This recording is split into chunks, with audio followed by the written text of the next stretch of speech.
शाम का वक्त था। आसमान में हल्की हल्की लालिमा छाई हुई थी। गांव के बीचों बीच माधव का छोटा सा कच्चा घर था।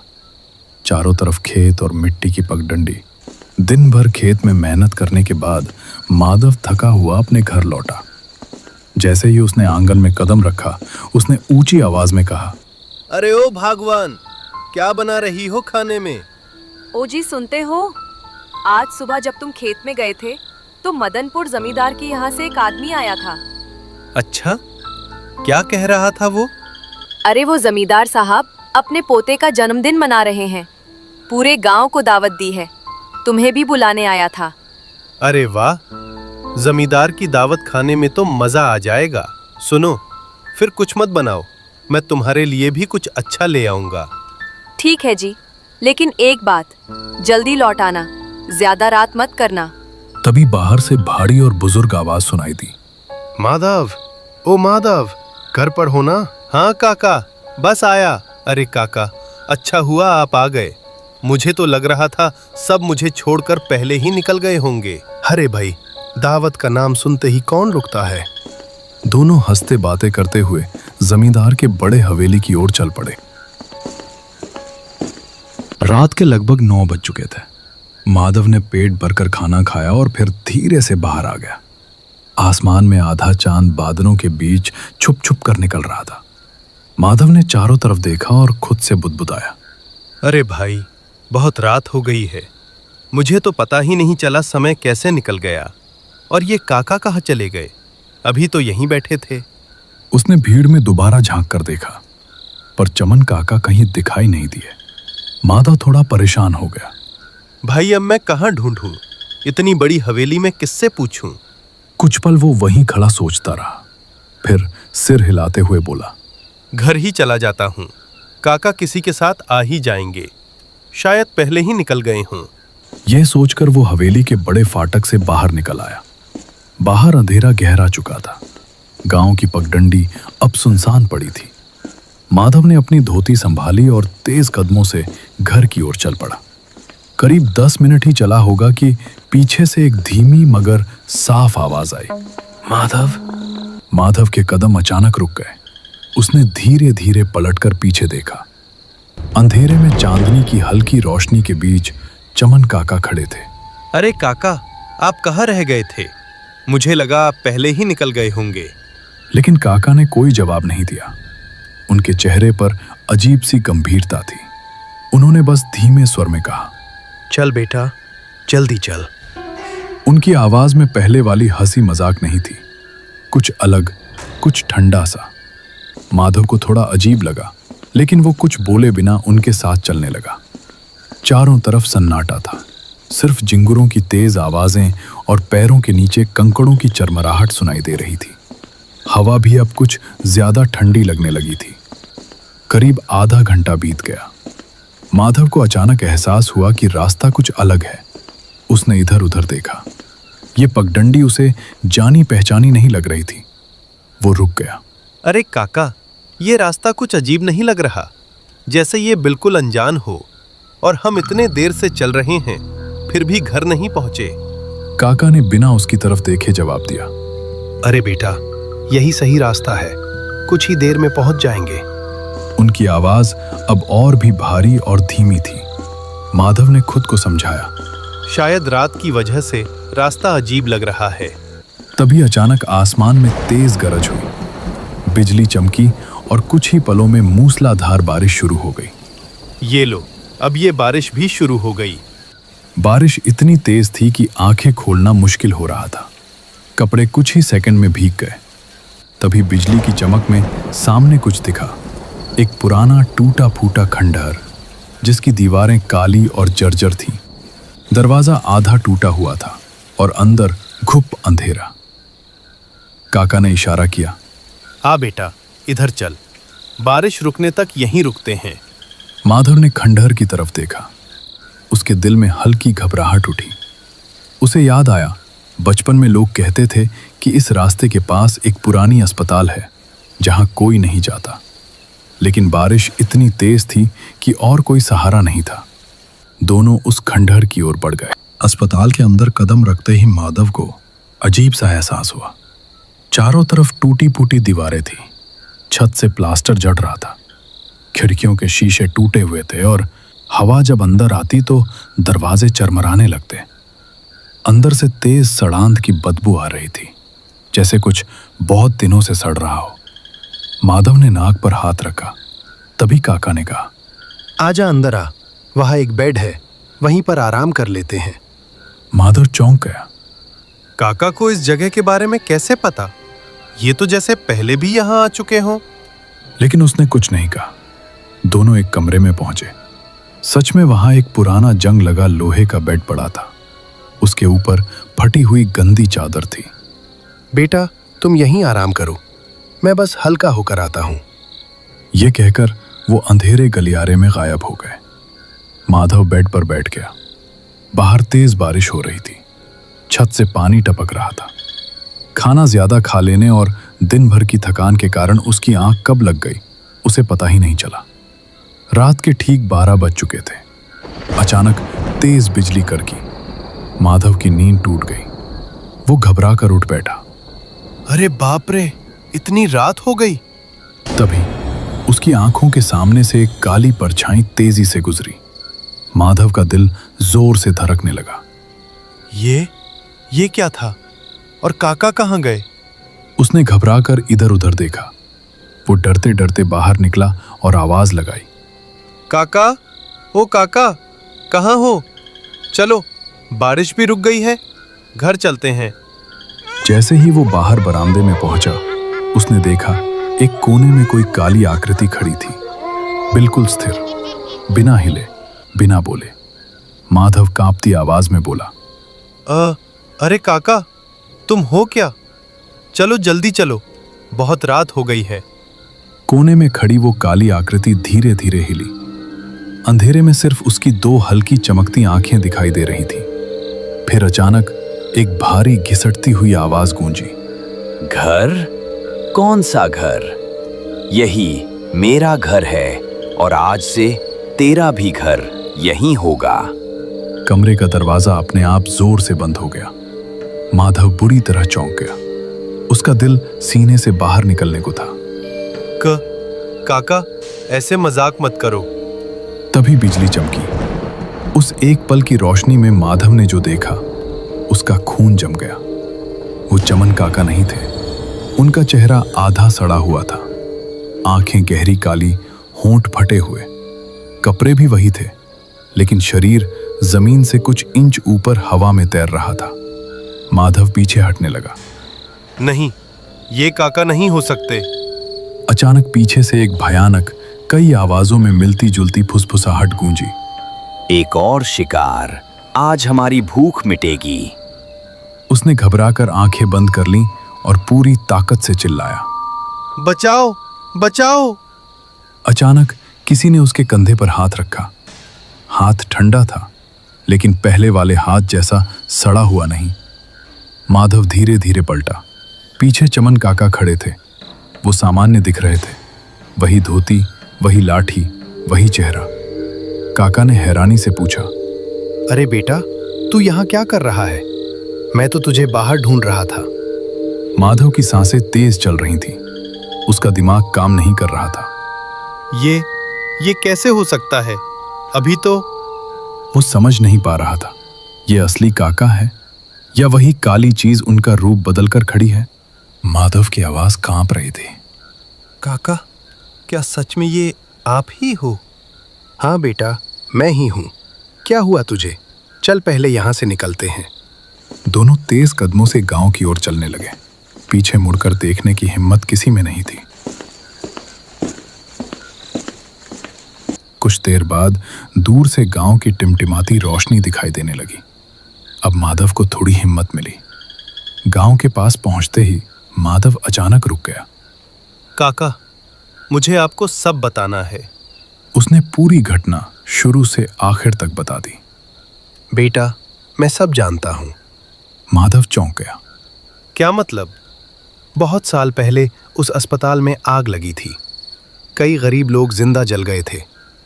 लोग कहते हैं जमींदार ने जमीन हड़पने के लिए आग लगवाई थी, लेकिन किसी ने कुछ नहीं कहा।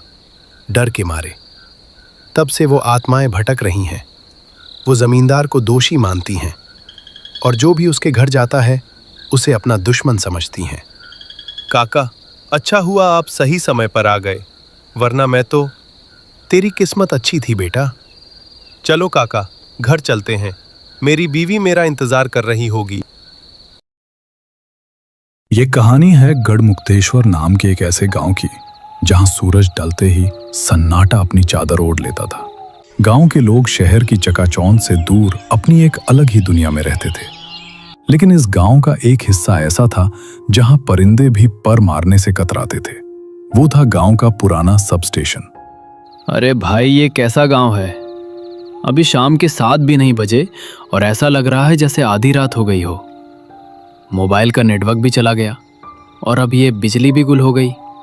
आर्यन, जो शहर से इस गांव में बिजली की व्यवस्था सुधारने आया, एक युवा इंजीनियर था। तभी उसे बाहर से कुछ लोगों की हंसने बोलने की आवाजें आई। वो बाहर निकला। गांव का एक पीपल का पेड़ था जिसके नीचे कुछ बुजुर्ग और नौजवान बैठे थे। आर्यन उन लोगों के पास गया। दीनदयाल काका, ये रोज का क्या झमेला है? शाम होते ही पूरे गांव का फ्यूज उड़ जाता है क्या? मैं पिछले 3 दिनों से देख रहा हूं। जैसे ही अंधेरा होता है बिजली काट दी जाती है। आओ बेटा आर्यन, बैठो। शहर के लोग घड़ी देखकर चलते हैं, पर यह गांव डर की आहट सुनकर चलता है। यहाँ बिजली हम नहीं काटते, यहाँ की बिजली अपने आप बुझ जाती है। और यकीन मानो, इस अंधेरे में ही सबकी भलाई है। हाँ साहब, बिजली आएगी तो वो सब दिखने लगेगा जिसे कोई देखना नहीं चाहता। क्या काका, आप भी इन अंधविश्वासों में पड़े हैं? मैं कल सुबह ही उस पुराने पावर हाउस जाऊंगा और देखूंगा कि आखिर गड़बड़ कहाँ है। हो सकता है कोई तार ढीला हो या ट्रांसफार्मर पुराना हो गया हो। आर्यन की बात सुनते ही वहां बैठे सभी लोगों के चेहरे का रंग उड़ गया। हंसी मजाक अचानक एक डरावनी खामोशी में बदल गया। दीनदयाल काका ने बड़ी गंभीर नजरों से आर्यन को देखने लगे। बेटा, तुम यहाँ नए हो, इसलिए तुम्हारी बातों का बुरा नहीं मानेंगे, पर एक बात गांठ बांध लो। उस पुराने पावर हाउस की तरफ जाने वाला रास्ता मौत का दरवाजा है। वो रास्ता उस कुएं के पास से होकर गुजरता है जहां सालों पहले एक हादसा हुआ था। वो जगह अब इंसानों की नहीं रही। वहां हवा भी रुक जाती है और परछाइयां अपने आप चलने लगती हैं। काका, मैं यहाँ काम करने आया हूँ, डरने नहीं। कल सुबह मैं वहाँ जाऊँगा और आप देखेंगे कि शाम को पूरा गांव रोशनी से जगमगाएगा। आर्यन वहां से पैर पटकता हुआ अपने क्वार्टर की तरफ चल दिया। उसे लग रहा था कि गांव वाले आलसी हैं और काम न करने के बहाने बना रहे हैं। उसने अपने कमरे में जाकर दरवाजा बंद किया। बाहर हवा तेज होने लगी थी। खिड़की के पुराने शीशे खड़खड़ा रहे थे। आर्यन ने सोने की कोशिश की, पर उसे बार बार ऐसा लग रहा था जैसे कोई उसके कमरे के बाहर नंगे पैर चल रहा हो, जैसे कोई गीले पैरों से बरामदे में टहल रहा हो। आर्यन उठा, उसने दरवाजा खोला और बाहर झांका। वहां कोई नहीं था, सिवाय दूर जलती हुई एक अकेली मशाल के, जो गांव के आखिरी छोर पर धीरे धीरे हिल रही थी। उसे लगा शायद कोई ग्रामीण होगा। वो वापस आकर लेट गया, पर जैसे ही उसकी आंख लगी उसे एक बहुत ही ठंडी फुसफुसाहट सुनाई दी। साहब, क्या आप मेरी मदद करेंगे? मेरी माँ बहुत बीमार है। आर्यन हड़बड़ा कर उठा। पूरा कमरा खाली था। दिल की धड़कन तेज हो चुकी थी। उसने सोचा शायद ये उसका वहम है, पर तभी उसके दरवाजे पर 3 धीमी दस्तकें हुई। आर्यन बिस्तर पर बैठा हुआ था। तभी दरवाजे पर फिर से वही 3 दस्तकें हुई। इस बार आवाज पहले से ज्यादा साफ और नजदीक थी। आर्यन ने कांपते हाथों से कुंडी खोली। सामने एक युवक खड़ा था।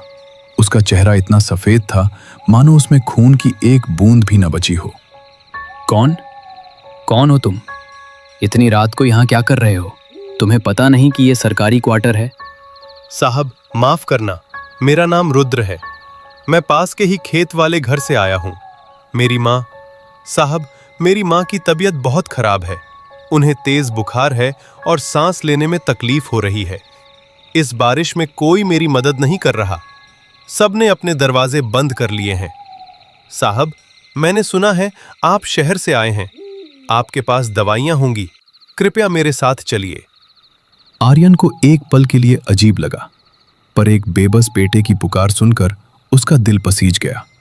उसे दीनदयाल काका की बातें याद आई, पर उसने सोचा कि शायद कोई वाकई मुसीबत में है।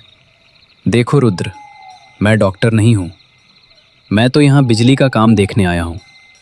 पर हाँ, मेरे पास प्राथमिक उपचार की किट है। तुम डरो मत, मैं लेकर आता हूँ। क्या तुम्हारा घर बहुत दूर है? नहीं साहब, बस उस पुरानी पगडंडी के पार जहां वो पुराना कुआं है। हम पगडंडी से जाएंगे तो जल्दी पहुंच जाएंगे।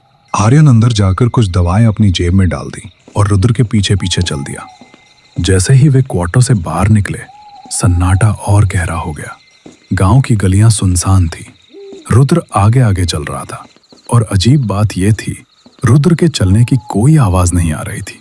आर्यन को अपनी भारी चप्पल की आवाज सुनाई दे रही थी, पर रुद्र जैसे हवा में तैर रहा हो।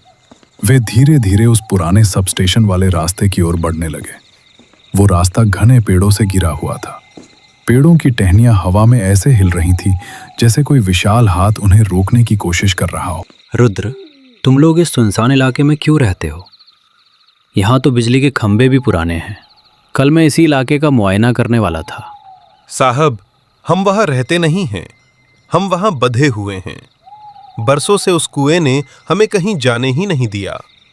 आप बस चलते रहिए, रास्ता थोड़ा कठिन है।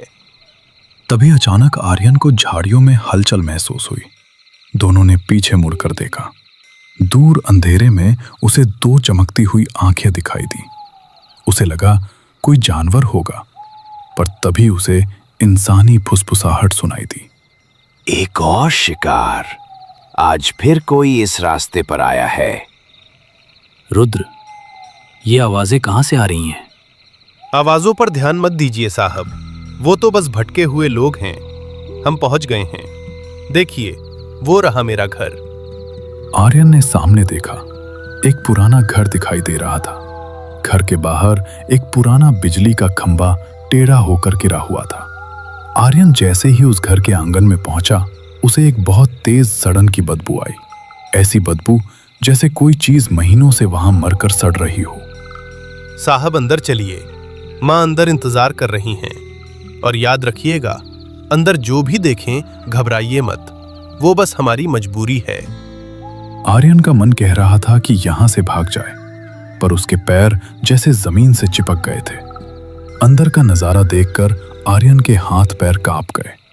कमरे के कोने में, जहां मकड़ी के जालों और धूल की एक मोटी परत जमा थी, कमरे के अंदर की हवा इतनी भारी और बदबूदार थी कि आर्यन को सांस लेने में भी तकलीफ हो रही थी। वो सड़न की महक अब असहनीय हो चुकी थी। एक पुरानी लकड़ी की खाट बिछी हुई थी, जिस पर एक सफेद चादर से ढकी हुई आकृति लेटी थी। रुद्र, रुद्र कहाँ हो तुम? यहाँ इतनी बदबू क्यों है? और ये तुम्हारी माँ, क्या ये सो रही हैं? कमरे में कोई जवाब नहीं आया। रुद्र, जो अभी तक आर्यन के ठीक बगल में खड़ा था, अब गायब हो चुका था। तभी खाट पर लेटी हुई उस आकृति में हलचल हुई। चादर धीरे धीरे नीचे खिसकी और एक अत्यंत बूढ़ी औरत का चेहरा सामने आया। उसका चेहरा झुर्रियों से भरा हुआ था। आंखें धसी हुई थी और रंगत बिल्कुल राख जैसी थी। उसने अपनी सूखी और पीली आंखें खोली और सीधे आर्यन की ओर देखा। आ गए बेटा।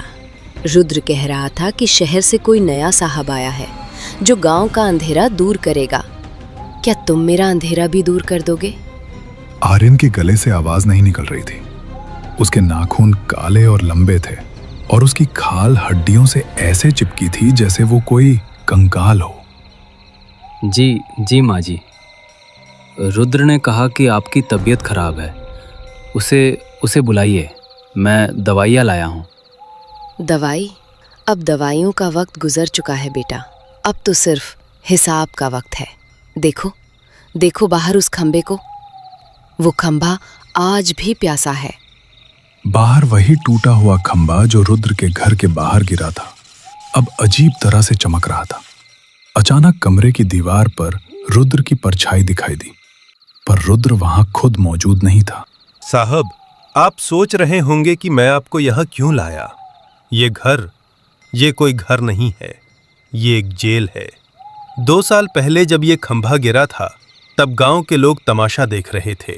किसी ने बिजली काटने की कोशिश नहीं की। मैं यहां तड़पता रहा। मेरी माँ मुझे बचाने आई और वो भी इसी नीली बिजली की चपेट में आ गई। आर्यन ने देखा कि बूढ़ी औरत खाट से उठकर बैठ गई थी। तो तुम लोग मर चुके हो? रुद्र, मुझे जाने दो। मेरा इसमें क्या कसूर है? मैं तो बस तुम्हारी मदद करने आया था। कसूर आपका नहीं है साहब, कसूर उस सिस्टम का है जिसने हमें भुला दिया। पर आज रात वो खंभा फिर से जिंदा होगा। उसे एक बलि चाहिए ताकि गांव की बिजली हमेशा के लिए लौट सके। मेरी माँ को मुक्ति तभी मिलेगी जब कोई इस खंबे को अपने हाथों से छुएगा और सारा करंट अपने अंदर सोख लेगा। आर्यन समझ गया कि रुद्र उसे बचाने नहीं बल्कि एक रूहानी सौदे के लिए यहाँ लाया है। वो बूढ़ी औरत अब आर्यन के बिल्कुल करीब आ चुकी थी। उसके मुंह से निकलने वाली ठंडी भाप आर्यन के चेहरे को छू रही थी। डरो मत बेटा, बस एक बार उस तार को पकड़ लो, सब ठीक हो जाएगा। सारा गांव रोशनी से नहा उठेगा। क्या तुम एक नेक काम नहीं करोगे? तभी अचानक आर्यन को ऐसा लगा जैसे वो किसी घर में नहीं बल्कि किसी कब्र के अंदर खड़ा है। उसने अपनी आंखें बंद की और जोर जोर से भगवान का नाम जपने लगा। नहीं, ये झूठ है। तुम लोग मुझे मारना चाहते हो, मुझे छोड़ दो।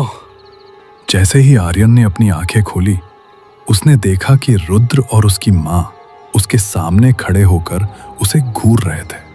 उनकी आंखें अब पूरी तरह से काली हो चुकी थी। तभी बाहर से एक जोरदार बिजली कड़की और पूरे घर में एक नीली रोशनी फैल गई। आर्यन ने देखा कि रुद्र का हाथ उसकी गर्दन की तरफ बढ़ रहा था। आर्यन की सांसें धौंकने की तरह चल रही थी। वो कमरे के कोने में दुबक गया था।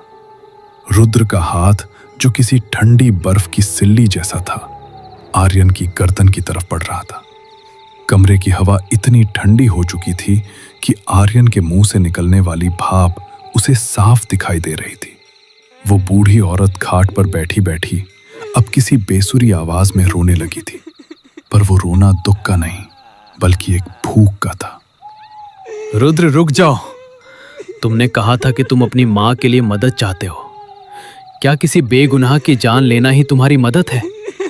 अगर तुम मुझे मार दोगे तो तुम में और उन गांव वालों में क्या फर्क रह जाएगा जिन्होंने तुम्हारी मदद नहीं की थी? आर्यन की बात सुनकर रुद्र का हाथ एक पल के लिए हवा में ही रुक गया। उसकी काली आंखों में एक पल के लिए दर्द की चमक दिखाई दी, पर अगले ही पल वो फिर से पत्थर जैसी कठोर हो गई। घर की दीवारों से अब गीली मिट्टी झड़ने लगी थी और खिड़कियों के बाहर वही नीली बिजली अब और तेज कड़क रही थी। साहब, यह कोई बेगुनाह नहीं है। खामोश रहना भी एक जुर्म है। जब मेरा दम घुट रहा था तब सब अपने घरों में दिए जलाकर बैठे थे। आज तुम्हें उस बिजली को महसूस करना होगा जिसने हमारे सपनों को जलाकर राख कर दिया। अचानक घर का दरवाजा, जो अभी तक पत्थर की तरह जमा हुआ था, खुद ब खुद जोरदार आवाज के साथ खुल गया। बाहर के तूफान ने घर के अंदर की धूल को एक चक्रवात की तरह घुमा दिया। आर्यन ने मौका देखा और बिना सोचे समझे रुद्र के बगल से बाहर की ओर भागा। मुझे भागना होगा, यहां से दूर गांव की तरफ। अगर मैं उस कुएं के पास पहुंच गया तो शायद गांव वाले मुझे देख लें। आर्यन बारिश और कीचड़ में फिसलते हुए भाग रहा था। पीछे से उसे रुद्र की डरावनी हंसी और उस बूढ़ी औरत के चीखने की आवाजें सुनाई दे रही थी। वो पगडंडी अब किसी भूल भुलैया जैसी लग रही थी। आर्यन जितनी तेज भागता, उसे ऐसा लगता कि वो वापस उसी पुराने घर के सामने आ गया है। तभी भागते भागते वो उस पुराने कुएं के पास पहुंचा जिसे गांव वाले यम का द्वार कहते थे। कुआं गहरा और काला था और उसके चारों ओर वही पुरानी बिजली के तार लिपटे हुए थे। आर्यन रुक गया। कुएं के अंदर जहां पानी नहीं बल्कि काले धुएं जैसा कुछ उबल रहा था। आर्यन, रुको मत, हमारे पास आओ। यहाँ बहुत शांति है। यहाँ कोई बिजली नहीं, कोई अंधेरा नहीं है।